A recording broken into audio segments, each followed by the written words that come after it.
दोस्तों, अरविंद केजरीवाल ने एक बार फिर से चंडीगढ़ में हुए उस म्युनिसिपल कॉर्पोरेशन के इलेक्शन को लेकर के जबरदस्त तरीके से भाजपा को आड़े हाथों लिया है और क्या सारे पक्ष रखे हैं, देखिए इस रिपोर्ट में। माता की इनकलाब, इनकलाब, वंदे वंदे। दोस्तों, पिछले कुछ सालों से हम लोग अक्सर ये सुना करते थे कि बीजेपी चुनावों में गड़बड़ करती है। अक्सर आरोप लगते थे कि बीजेपी चुनाव गड़बड़ करके जीतती है, बीजेपी चुनाव वोटों की चोरी करती है, ईवीएम में हेराफेरी करती है, वोटर लिस्ट में से नाम कटवा देती है, फर्जी नाम जुड़वा देती है। हम सुना करते थे कि फर्जी वोट पड़वाती है। ऐसे सुनते थे, लेकिन कभी सबूत नहीं मिला। गीता में एक श्लोक लिखा है, यदा यदा ही धर्मस्य ग्लानिर्भवति भारता। जब जब इस पृथ्वी के ऊपर बहुत ज्यादा पाप हो जाता है तो फिर ऊपर वाले को पृथ्वी के ऊपर आना पड़ता है। तो ऊपर वाले को पृथ्वी पे आना पड़ता है का मतलब ये नहीं कि भगवान को आना पड़ता है। भगवान अपने तरीके से ऊपर आसमान में बैठ के झाड़ू चलाता है। ये जो चंडीगढ़ का चुनाव है, ये दिखाता है कि इनका पाप का घड़ा कैसे भर गया था। जब पाप का घड़ा भर जाता है बहुत ज्यादा, तो फिर प्रकृति अपनी झाड़ू चलाती है, भगवान अपनी झाड़ू चलाता है, चीजों को ठीक करता है। चंडीगढ़ का चुनाव कहने को तो छोटा सा चुनाव था, 10 बाई 10 किलोमीटर का एक छोटा सा शहर है, मेयर का चुनाव था। लेकिन दुनिया की सबसे बड़ी पार्टी चंडीगढ़ के चुनाव में वोटों की चोरी करते हुए पकड़ी गई, रंगे हाथों पकड़ी गई। दोस्तों,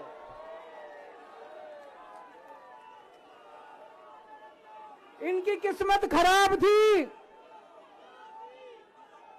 इनकी किस्मत खराब थी।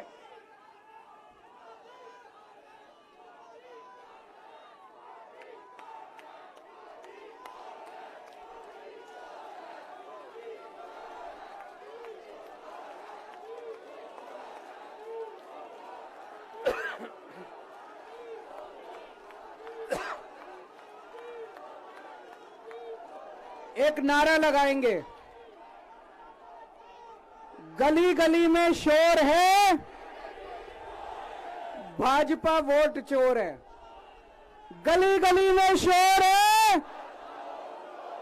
गली गली में शोर है, पूरे देश में शोर है।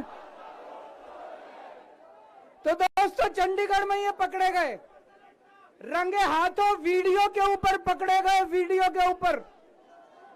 अभी रुक जाओ, अभी रुक जाओ, अभी रुक जाओ, अभी रुक जाओ, अभी रुक जाओ। एक बारी मेरे को बोल लेने दो, अभी रुक जाओ।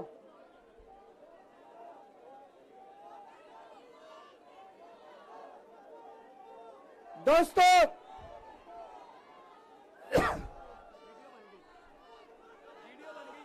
मैं थोड़ा सा जिन जिन लोगों को चंडीगढ़ वाला किस्सा नहीं पता, मैं पूरा किस्सा सुना देता हूं। चंडीगढ़ में मेयर का चुनाव होना था, जैसे दिल्ली में मेयर का चुनाव होता है। चंडीगढ़ में जो चुने हुए काउंसलर हैं, वो काउंसलर वोट डालते हैं और अपने मेयर को चुनते हैं। चंडीगढ़ में 36 मेयर हैं, 36 काउंसलर हैं। 36 में से 16 काउंसलर बीजेपी के, 20 काउंसलर इंडिया गठबंधन के।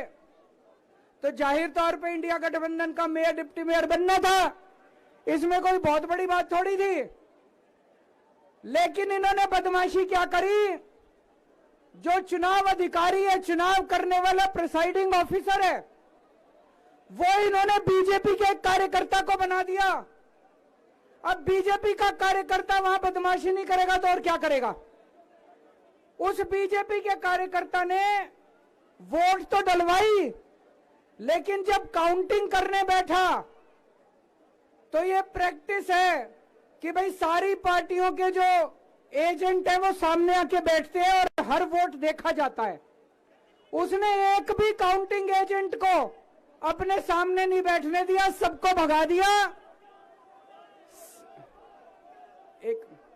सबको भगा दिया उसने, और उसने खुद ही काउंटिंग करी।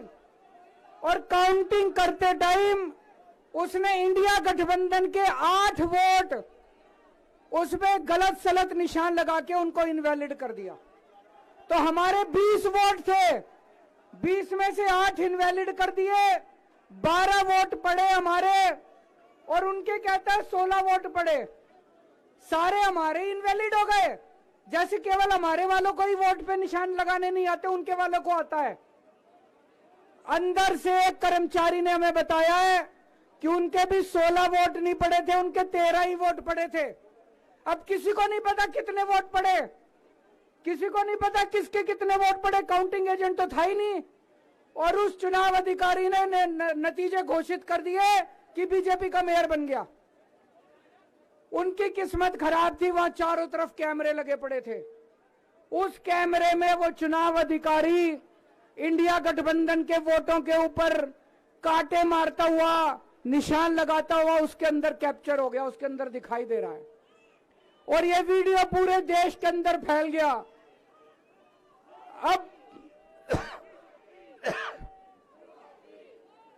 दोस्तों, चंडीगढ़ का मेयर हमारा बनता है कि उनका बनता है, ये जरूरी नहीं है, कोई जरूरी नहीं है। हम यहाँ पे कोई सत्ता के लिए नहीं आए। हमारा बने चुनाव आते जाते रहते हैं, चुनाव होते रहते हैं, पार्टियां आती जाती रहती हैं, नेता आते जाते रहते हैं। नेता आज ये कल ये, आज ये पार्टी कल ये पार्टी, आज इसका मेयर कल इसका मेयर। देश के साथ खिलवाड़ नहीं होना चाहिए, हमारे जनतंत्र के साथ खिलवाड़ नहीं होना चाहिए। इन्होंने जो चुनाव के साथ खिलवाड़ करना शुरू किया है, इन्होंने जो जनतंत्र के साथ खिलवाड़, कैमरे के अंदर पकड़े गए। अगर ये चंडीगढ़ जैसे छोटे से चुनाव में इतनी बड़ी गड़बड़ कर सकते हैं, तो जाहिर है लोकसभा के और विधानसभा के चुनाव में तो पता नहीं कितनी बड़ी गड़बड़ करते होंगे, है कि नहीं है? पूरे देश के सामने आ गया किस तरह से गड़बड़ करते हैं। इनके लिए देश जरूरी नहीं है, इनके लिए जनतंत्र जरूरी नहीं है, केवल और केवल सत्ता के लिए ये किसी भी हद तक जा सकते हैं।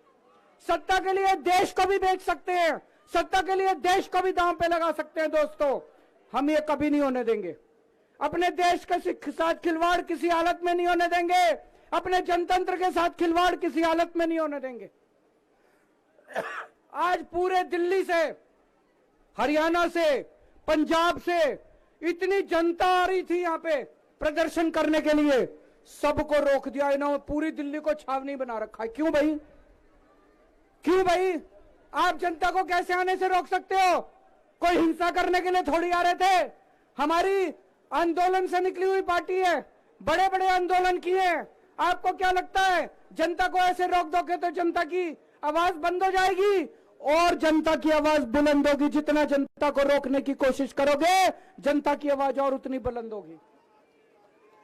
जगह जगह से खबर आ रही है, हमारे एमएलए को जेल में डाल दिया, हमारे काउंसलर्स को जेल में डाल दिया, हमारे वॉलंटियर्स को जेल में डाल दिया, जो जनता आ रही थी उनको जेल में डाल दिया। ये तो कोई ठीक बात नहीं है, ये तो गलत बात है। तो दोस्तों, हम इसकी कड़ी निंदा करते हैं। और आज इस मंच से मैं देश के लोगों को आगाह करना चाहता हूं कि जो आप वोट डाल के आते हो, आप तो सोचते हो मैंने इसको वोट डाला, लेकिन उसके बाद आपके वोट का क्या होता है कुछ नहीं पता। मशीन के अंदर आप बटन किसी का दबाते हो, वोट किसी के खाते में जाता है, किसी का भी नाम वोटर लिस्ट से काट दिया जाता है। वो दोस्तों, अगर जनतंत्र खतरे में पड़ जाएगा तो फिर ये वोट का, इलेक्शन का कोई मतलब नहीं रह जाएगा। इसलिए हम सबको मिलकर इसके खिलाफ आवाज उठानी है। किसी भी हालत में हमें जनतंत्र को मरने नहीं देना, देश के साथ खिलवाड़ नहीं होने देना। अब हम शांतिपूर्वक तरीके से, कोई गड़बड़ नहीं करनी, शांतिपूर्वक तरीके से बीजेपी के हेडक्वार्टर की तरफ चलेंगे। जहां पुलिस रोकेगी वहीं रुक जाएंगे। हमें पुलिस के साथ झगड़ा नहीं करना है, किसी के साथ कोई झगड़ा नहीं करना है। भारत माता की। अब हम यहीं से